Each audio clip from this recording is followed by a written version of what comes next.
Hey, friends. Hey! Can you believe that the library is going to be 75 this year? What? Wow. Time flies. It feels like just 7 years ago the library was opening. Because it was 7 years ago.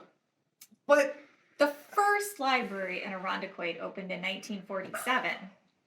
wait, Irondequoit was founded in 1839. So how did people get books for the first 100+ years?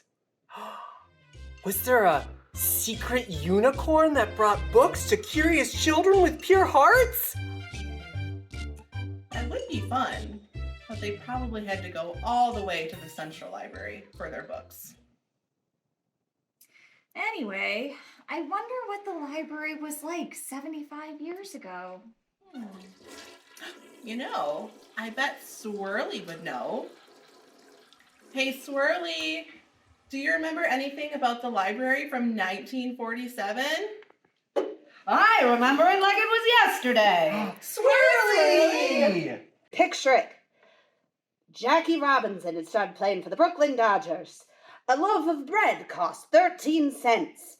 And I had just started my part-time job as a tiny toilet tester at the tiny toilet factory here in town. The library had just opened in the basement of the old Lincoln Rochester Bank, and I was determined to read every book in the children's room, which was a closet, before the end of the summer. And I did. Wow, impressive. Well, there were only 5 books at the library at that point, but anyway, one day I was at my part-time job testing tiny toilets at the tiny toilet factory. I was so wrapped up in this amazing book, I didn't even notice that the toilet was too big, and I fell in. I don't remember much after that until I woke up in the new library 7 years ago. Wow, that's quite a story. Do you remember what book it was? I don't, but I remember it had a horse in it. Oh, did it have a red cover? Yes. And was the horse's name Steve? Yes. And was Steve actually a secret unicorn who brought books to curious children with pure hearts? No. And come to think of it, it wasn't a horse. It was an elephant.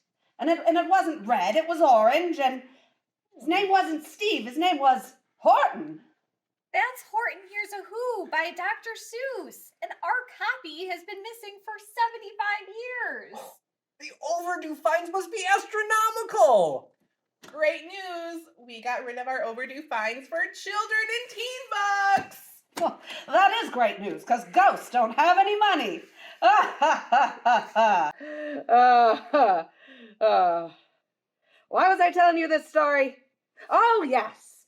A lot of things have changed in 75 years, but one thing has remained the same. The new book smell? The old book smell? The secret unicorn that brings books to curious children with pure hearts? Okay, maybe a lot of things have stayed the same, but one thing never changes. Reading is fundamental!